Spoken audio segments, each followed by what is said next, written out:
ረመዳን ራሱን የቻለ ኢፍጣር ሲደረግ ትልቅ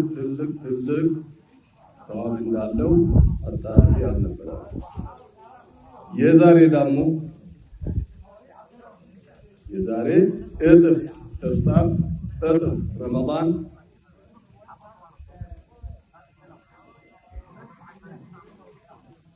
የሆነበት እርቅ የወረደበት የሰው እርቅ ሲወርድ የአላህ እርቅ የሚወርድበት ነብያችን ሰለላሁ ዐለይሂ ወሰለም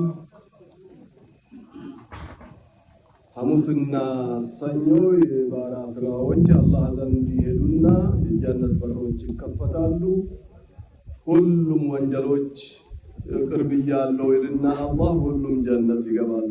ሁለት ሰዎች ሲቀሩ እነማ የተጣሉ ሰዎች እስከመታረቁ አልታረቃቸውምና የነሱ መዝገብ ወደ ኋላ ይቀመጥ ይላል አላህ ሱብሓነሁ ወተዓላ።